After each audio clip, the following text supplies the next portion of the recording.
एक अंधेरी रात में विक्रमादित्य के महल में एक बूढ़ा संत अचानक प्रकट हुआ।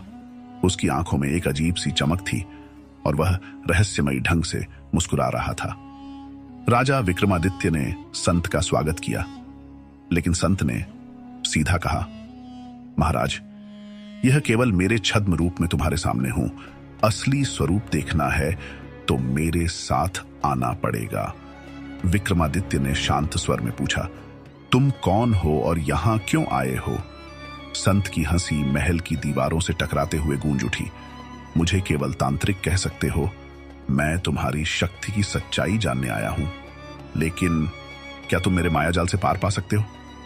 इस पर विक्रमादित्य ने हंसते हुए उत्तर दिया, तुम्हारे जादू के पीछे छुपी सच्चाई को समझने की कोशिश तो जरूर करूंगा।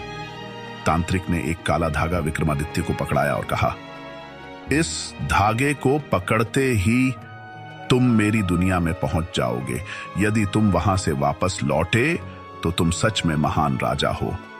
विक्रमादित्य ने धागा पकड़ा और अचानक चारों ओर एक घना अंधकार छा गया। अगले पल विक्रमादित्य ने खुद को एक अनजाने जंगल में पाया।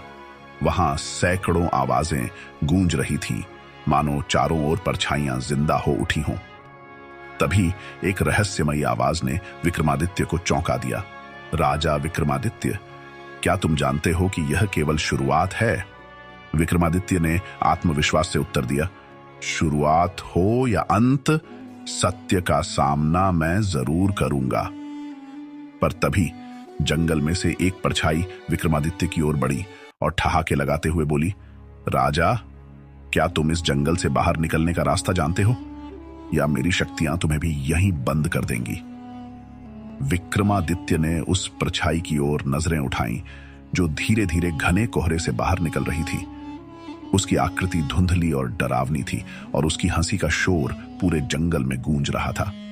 विक्रमादित्य ने अपने आप को संयमित करते हुए कहा, जो भी हो, इस रास्ते को समझकर ही वापस लौटूंगा।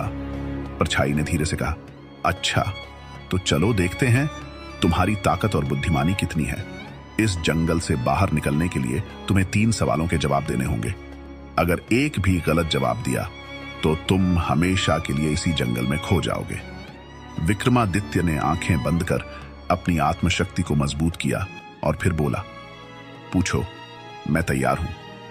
परछाई ने अपना पहला सवाल पूछा, वह क्या है जो हमेशा चलता है, कभी रुकता नहीं, पर किसी को दिखाई नहीं देता?